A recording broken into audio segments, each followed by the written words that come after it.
Hi guys, welcome back to the Fermented World channel on the tube of the U's. So I'm going to be looking in on the Vimto cider. The airlock has slowed down rapidly, so we are going to take a hydrometer test before we do anything else. That is what we're going to do. So first of all, we pop this off. Oh, that's stuck on there. Pop it in there, perfectly fine. It's actually got a bit of sanitary liquid at the bottom there, so we're going to go deep past these apples that are fermenting. I'm going to draw a glug. We're also going to be having a taste to see what we have created. Now I'm expecting it to be nice. I know that a couple of people who've already done this said it's good, and I am a bit different as always. I've added some dried apples to it during the fermentation. This is what you can see here, and that's why we've got a load of clag down at the bottom. So yeah, this is pretty much done.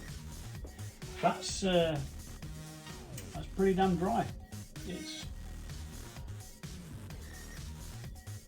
It's at 1.002, which means I'll find out the alcohol for you in a minute and put it across the screen, which means it's finished. It's time to have a little drinky poo, see what we've got, and then I've cleaned out a load of bottles, so we shall bottle the said cider. And with this one, I'm going to try. Now, is that something that was already in the glass? Hopefully not. Right. Oh my God. That's really nice.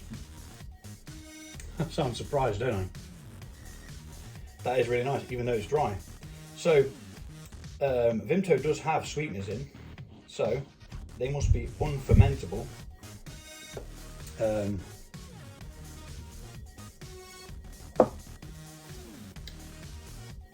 It's got a dry finish, but it's nice. It's very nice, and it's finished fermenting. So we're gonna rack this off into here and then bottle from here, because it's always a bit easier than trying to bottle from a demijohn that's got a load of yeast sat at the bottom of it. So that goes up here, and obviously we want to minimize the amount of crud that we get as well. And yeah, let's speed this up, and we're going to rack it off.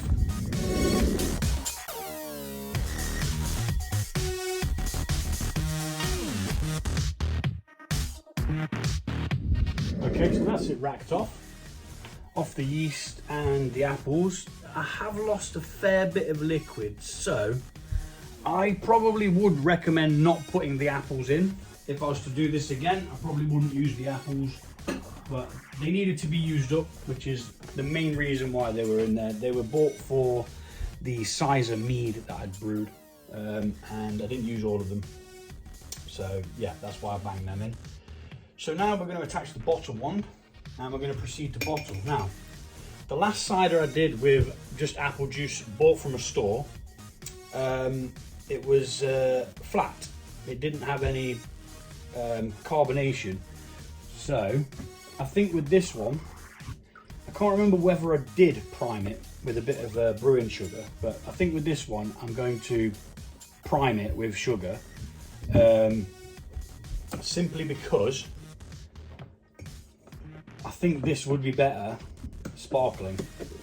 So this is how we prime this, right? So you're forcing liquid through the bottle wand, starting it in the tube, so then when you go down to start it, gravity will just carry on pulling the liquid through. Not a lot of people know that I know that. So let's pop this up here, because that's where it needs to go. so. And then we're going to get some bottles.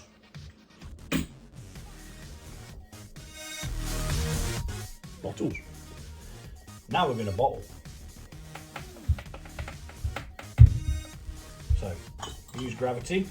And the reason why we've filled that with liquid is so that when we pour this down, it draws it like so. And then we can just bottle as normal. You may not be able to see this as it goes because the bottles are dark, but we're going to fill it up to about this line, and then as we pour the bottle wand out, it shall draw back down to a perfect level. Now I expect to leave this for a few weeks, let it mature, if it even is going to mature. Couldn't tell you if it will actually, not having done this before. Now the ones that the one that I did last time was using this butterfly PT, and so it made it taste a bit like a sort of lavender kind of flavour. It was okay, wasn't too bad, nice and refreshing. Had a little bit of sparkle to it, and so that makes me think I did prime it with a bit of brewing sugar, which is what I'm going to do with these as well. Let's just move that out of the way so we've got some room to put the ones that we've already filled. And I'm going to speed this bit up because you've seen me do one, you've seen me do 1,000.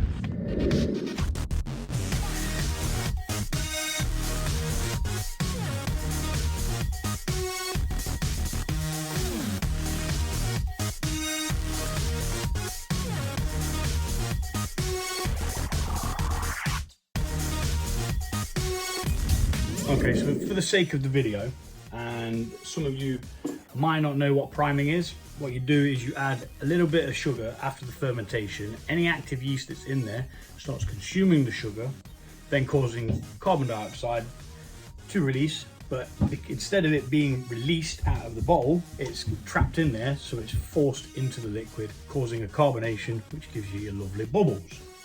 So, what I'm going to be doing for this is I'm using some brewing sugar from Brew Day Supplies, UK, really good in the UK for all your brewing needs, no matter what it is you're trying to brew.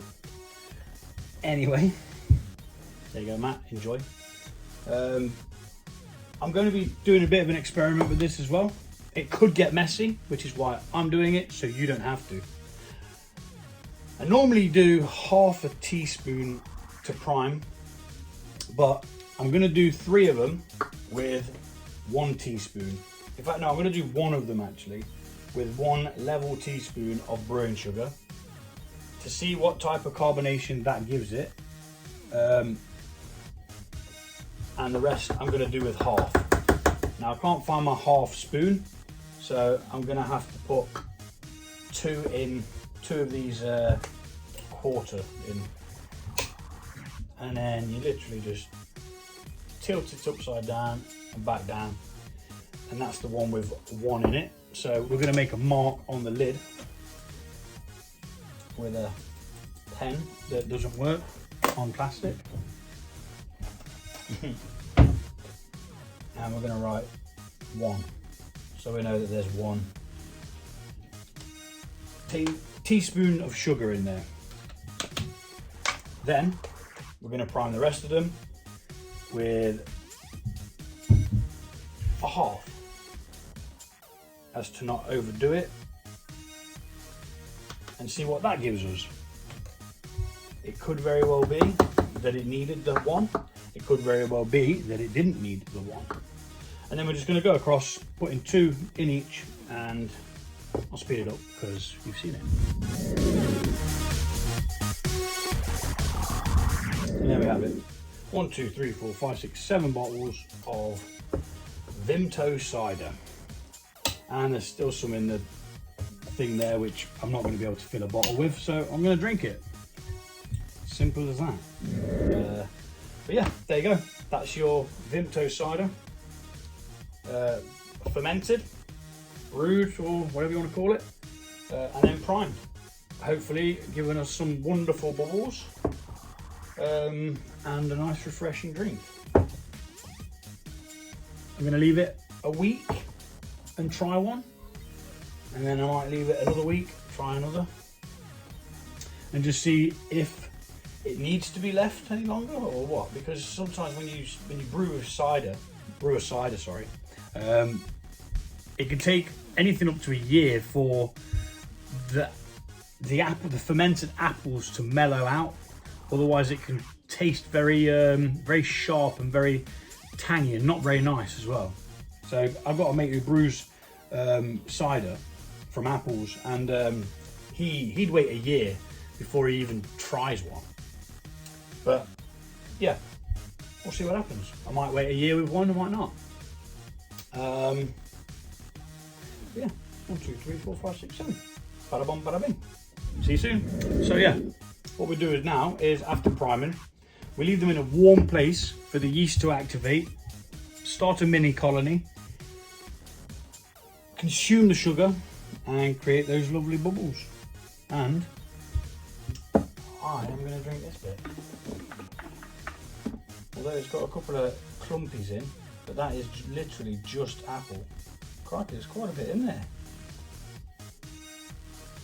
Certainly not wasting it. If you've paid for it, bloody well drink it. Yeah, there is loads of little wafty bits in there, but I'm not too bothered about that. So yeah. Boom.